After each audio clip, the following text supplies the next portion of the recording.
Now, have you ever heard anything about Mr. Boshoga again? Where is he? I don't As know. far as I'm aware, he hasn't been heard of again. Yes, I don't know. Jerry Boshoga is a good friend of yours. Yes. Not a very nice man. Busied himself with the drug trade and so on.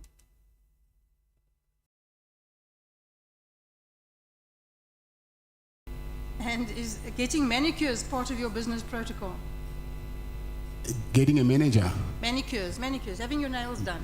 Manicures. Yes, It's part of what? your business protocol. No, it's not. No. Is it not so that you and Mr. Cele met on at least 5 occasions at Edge for Men in Menland, where you get your nails done, both of you? I've never met Mr. Cele there. I see. And the 500,000 rand you say was because Cele asked for it, and it was in return for him having facilitated getting rid of the difficulties that you were having. So getting rid of the harassment and sorting out your problems that you were having with the police. Is that correct? Did I understand you correctly? I said to you that after he helped me, he said to me, I must give him money because he also helped me. I didn't say I gave him money because of he helped me. He the other way around. No. I accept that's what you say.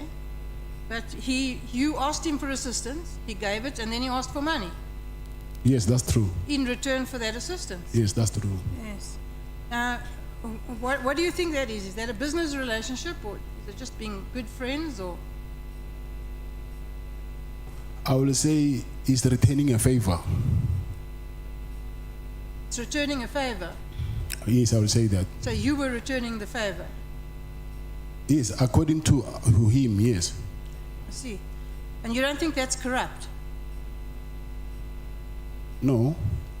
So you don't think that Mr. Cele interfering, using his position in the police to interfere with police processes, make them go away, and then when he does that, you pay him $500,000. That's not corruption. Yeah, from his side, I will say it's corruption. But not from yours. No. You know that there are two parties involved in corruption. There's a corruptor and a corruptee. Yes, I agree. Okay, well, I'm telling you that in my view, in this situation, you're the corruptor. Okay.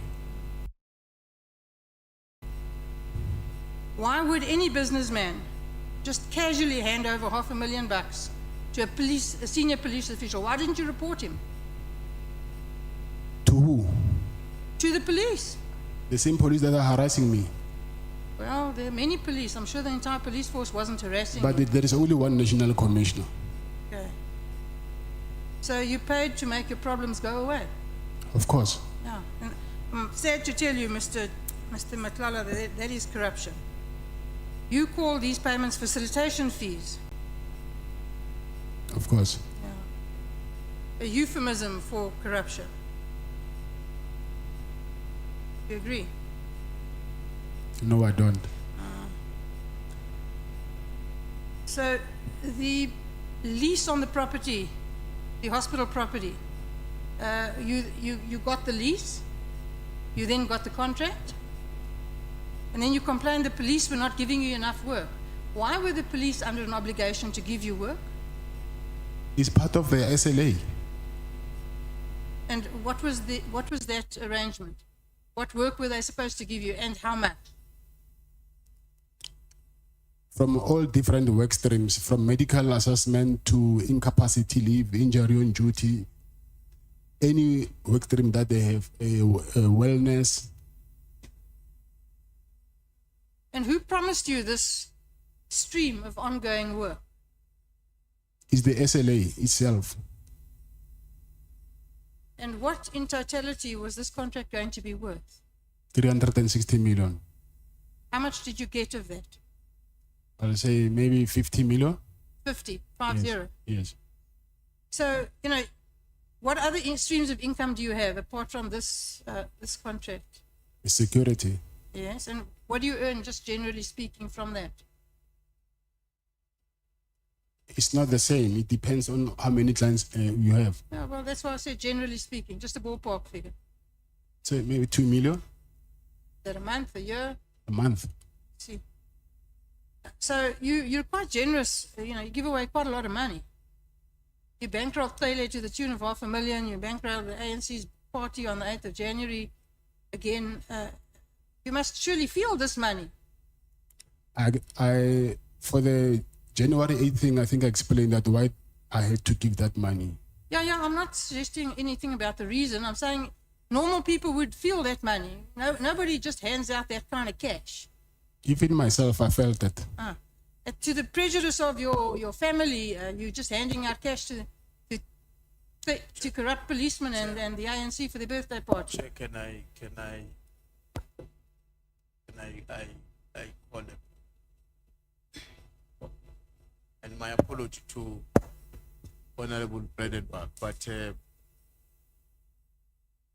I have a very serious problem with a sentiment or an assertion that says that Mr. Matlala's money was used to bankroll the ANC January 8. Mr. Brown Mohotsi cannot and will never be the ANC.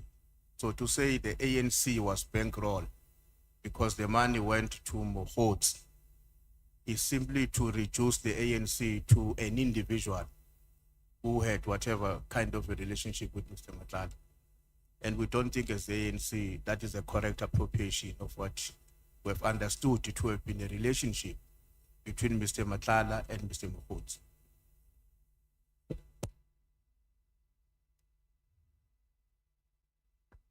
Did Mohotsi ask you money in the name of the ANC? Not in the name of the ANC. He asked me money, and then he said he was working with the minister of the police, who is in the ANC. Okay. The point is sustained, Chief Whip. Honorable Male. No, on a point of order. Mr. Matlala made an allegation that money was sourced to pay for people to go to the January 8th celebration of the ANC. And what the Honorable Breytenbach is doing is testing that evidence. And you cannot restrict her because we want to arrive perhaps at a conclusion that the money was for Mohotsi or was for the ANC. So it can't be that when we are now testing the evidence that was led here, January 8th is of the ANC. People were paid transport, accommodation, and all of that, including buying table in the dinner of the ANC. So we're testing if this money is to benefit of the ANC. So we're now at a point of testing the evidence. We're not at a point where we can say we've now concluded that the money was from Mohotsi. It can't be. We're testing that evidence, and the ANC was mentioned in the evidence in chief. Yeah. I think the witness has said it, honorable members, that he did not give the ANC money. He gave money to Mohotsi, who said he was working with the minister. So the matter can be brought further. For now, it has not been proven that the money was used to bankroll the ANC. And that comes from the mouth of the witness. He says, yeah, you can continue testing it if you want to test it. The witness is here, he will respond for himself. But like I said, that point of order was sustained. Thank you. What did you give the money to Mr. Mohotsi for? He said he wanted to entertain his friends and book them flights and accommodation. For what? Flights and accommodation. For what? For the To go where? January 8th celebration. And what is the January the 8th celebration? I think it's the celebration that the ANC hold every year. Thank you. So,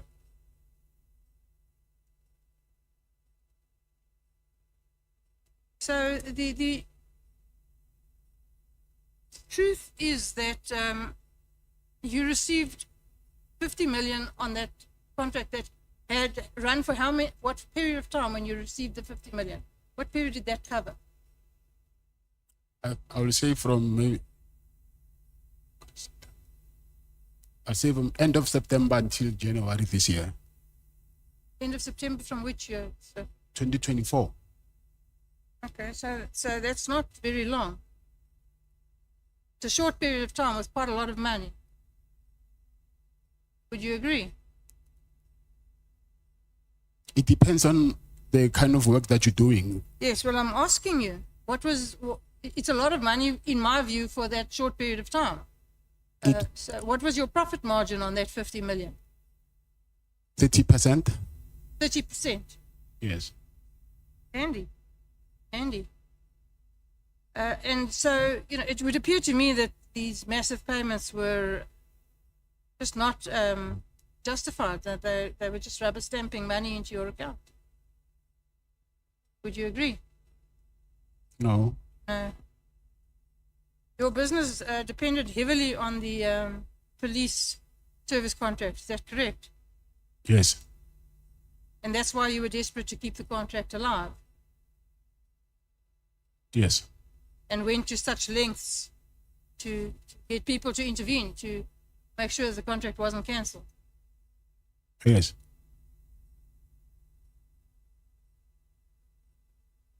And the payments that you made in order to ensure, or to try and ensure that the contract wouldn't be cancelled, are nothing more than bribes in just common parlance. Is that correct? No. No. So what do you think a bribe is? A bribe. Yes. I know what a bribe is. Tell me what you think a bribe is. A bribe is a bribe. Is to Yes, tell me how a bribe works. is to give someone money in exchange for a favor. Yes. Isn't that what you did? No, it's not what I did. Did you not give Cele $500,000 in exchange for a favor? If you were in my shoes, you will do it as well. No, that's not the question.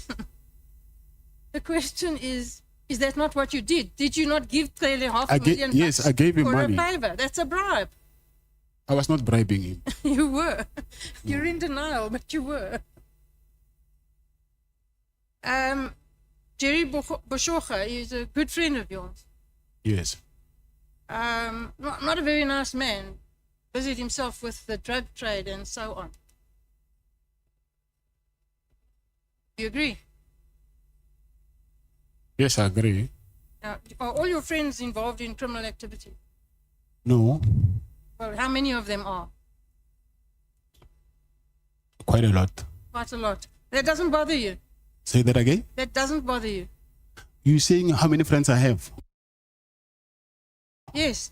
How many friends? No, I said how many friends of yours are involved in criminal activity? Oh, criminal activities. I'm sorry that I didn't get that. I didn't get that.